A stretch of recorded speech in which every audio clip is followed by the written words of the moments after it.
Bonjour les Bonjour. super étudiants. Alors aujourd'hui, on va voir 5 expressions renversantes en français. Et à propos, Pierre, ça veut dire quoi renversant? Pierre? Pierre? Ben, ça veut dire incroyable, qui te renverse, qui te met la tête à l'envers.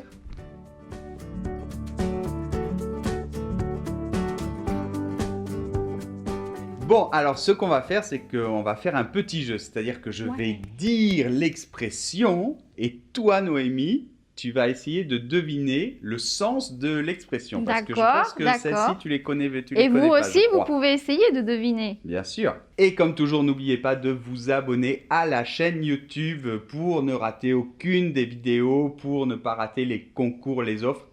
À propos, On a le gagnant. oui, on a la personne qui a gagné donc le cours particulier avec moi et le pack de son choix. On le montrera sur Facebook. Exactement. Première expression, tu me cours ou il me court sur le haricot. Donc des gens courent sur un haricot vert. Sur un haricot vert, pas de liaison ni d'élision, c'est un H aspiré. Un petit haricot vert. Oui. Et Oui, ben... est-ce que tu sais ce qu'on mange? Non, pas forcément un haricot vert, hein. Ça peut être un petit haricot plus petit, mais les trucs qu'on mange, oui, courir Donc dessus. c'est des gens qui courent, il y en a un qui poursuit l'autre sur un tout petit truc. Je pense que ça veut dire que quelqu'un te poursuit pour un détail insignifiant. Non? Je vais te donner un exemple. Ok. Arrête de me parler de ma belle-mère. Tu commences à me courir sur le haricot. Ah, je crois que je vois, ça veut dire que tu m'embêtes, non? Oui, tu m'agaces, tu me déranges, tu m'embêtes. Oui. Mais elle est très bizarre cette expression avec un haricot, ça vient d'où? Oui, elles sont toutes renversantes dans cette vidéo de toute façon. Bon, on pense que ça vient du 19e siècle parce qu'à cette époque, on disait que courir quelqu'un, ça voulait dire embêter quelqu'un. Ah d'accord. Et haricoter, souvent, c'était quelqu'un qui était mesquin dans les affaires.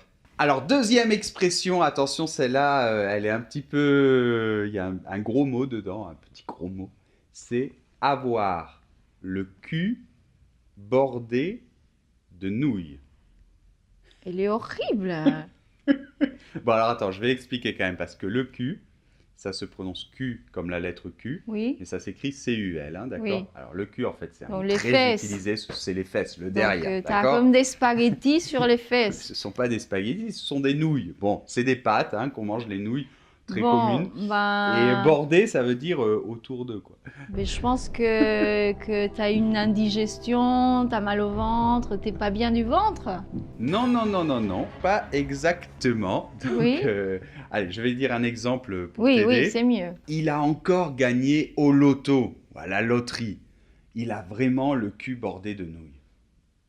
Ah, il a plein d'argent, il est riche. Pas tout à fait. Ça veut dire qu'il a de la chance, tout simplement. De la chance? Ouais. Mais pourquoi t'aurais de la chance parce que t'as des spaghettis aux fesses? N'importe C'est pas des quoi. spaghettis.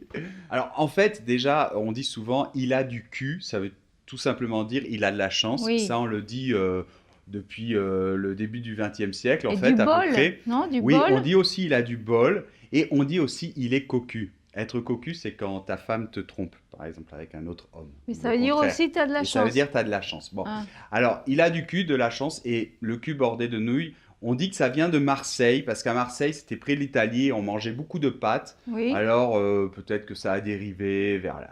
Bon, je vois pas trop le rapport, mais c'est pas grave. Troisième expression, attention, Allez. attention. Une plus facile. Ouais, je pense que celle-là, tu la connais peut-être. C'est « ça ne casse pas 3 pattes à un canard ». Ah, ça ne casse pas 3 pattes à un canard. Oui, je pense que ça veut dire que c'est rien d'extraordinaire, que c'est pas grand-chose, c'est... Exactement. C'est ça? Exactement. Ouais.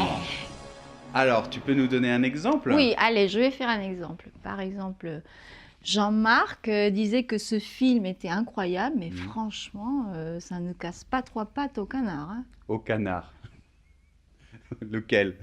Hein? Ça ne casse pas 3 pattes à un canard. C'est un n'importe canard. quel canard, c'est pas le canard en particulier qui est à côté. Ça ne casse pas 3 pattes à un canard. Bon, l'explication, c'est évident, quoi. On connaît aucun canard à 3 pattes, donc je vois pas comment on peut lui casser 3 pattes. Quatrième expression, attention, attention, couper les cheveux Mhm. en 4. En 4. Je pense que ça veut dire qu'au lieu de couper les cheveux une fois, eh ben, tu le fais en 4 fois et du coup, tu es trop lent, tu le fais pas bien. D'être trop lent, quoi. Oui, de pas le faire bien clair et net d'une fois, mais en 4 fois. Non. Bon, là, je sais pas, c'est quoi? Tu donnes ta langue au chat. Oui. Donner sa langue au chat, c'est une expression quand on ne sait pas, quand on n'a pas la réponse d'une devinette. Bon, alors, en fait, c'est quand on est trop méticuleux, quand on s'attarde trop sur des détails, Ah. quand on est trop tatillon, on dit aussi. Tatillon. Hmm. Bon, t'as pas un exemple pour Si. qu'on comprenne bien Bon, tu vois, j'ai regardé le texte là, mais j'ai vu quelques petits problèmes. Là, il manque un espace avant le point d'exclamation. Là, une petite virgule. Quand même, ce serait mieux. Bon, t'exagères là, tu veux couper les cheveux en 4 ou quoi? Et tu sais d'où elle vient l'expression? Bah, en fait, on la comprend mieux quand on sait qu'apparemment au XVIIe siècle, quand est apparue l'expression, on voulait pas dire couper en 4 un cheveu comme ça en 4 morceaux, mais en fait c'était le fendre, réussir à le fendre en 4. Donc c'est beaucoup plus dur. Ouais, donc c'est très, il faut être très Minutieux. méticuleux, minutieux. Tiens, d'ailleurs, on dit aussi, c'est intéressant, chercher la petite bête ou le verbe chicaner. Chicaner. Ouais, quand on cherche trop les Chicane bêtes. pas. 5e et dernière expression, pisser dans un violon. Ah, encore une vulgaire. Vraiment. Oui, alors c'est vulgaire parce qu'en fait c'est à cause du verbe pisser. Pisser, ça veut dire quoi? C'est vrai que Faire c'est pipi, en non? langage familier, ça veut dire faire pipi ou uriner. Je vais essayer de deviner. Alors je pense que vu que tu fais pipi sur un violon, ça veut dire que t'aimes pas la musique, que tu t'en fiches de la musique. Non, non, non, non. Non? Bon, donne un exemple et je vais deviner. Ok, alors par exemple, je sais pas, je pourrais te dire, bah non, je vais pas recopier tout ce livre à la main, ça ne sert à rien, c'est comme pisser dans un violon.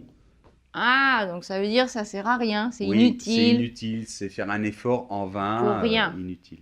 Alors l'explication historique. Oui, bien sûr. Donc cette expression daterait du 19e siècle. Et en fait, ici, pisser, c'était comme souffler, en fait. Donc, en fait, le violon, normalement, ben, on ne peut pas souffler comme dans une flûte, par exemple, ou une trompette. Donc, en fait, ben, ça sert à souffler rien. dans un violon, ça ne sert à rien. Ça ne fait pas de la musique. Voilà. L'explication historique. Alors, petite enquête, et toi, c'est laquelle que tu as préférée des 5 expressions? Ouais. Ou quelle a été la plus renversante pour toi? Ouais, donc tu vas avoir un petit i qui va apparaître dans l'écran, dans le coin de l'écran. Tu cliques et tu peux choisir parmi ces 5 expressions. Tu verras aussi les autres pourcentages, ce qu'ont préféré les autres internautes. Bon, de toute manière, on a mis plein d'autres expressions sur notre page Instagram. Et puis, si tu as d'autres expressions intéressantes, tu peux nous les mettre dans les commentaires. Et n'oublie pas que tu as aussi un cours gratuit niveau intermédiaire et aussi pour débutants maintenant. Donc tu peux t'inscrire. Et comme toujours, tu retrouveras sur le blog la transcription, la fiche, le podcast et tout ça. Le lien, comme toujours, dans la description où ça va apparaître sur la vidéo. J'espère qu'avec Français, avec Pierre, on ne vous court pas sur le haricot. Et n'oubliez pas qu'apprendre le français, ce n'est pas du tout comme pisser dans un violon. Bien au contraire, c'est très utile. Au revoir! Au revoir!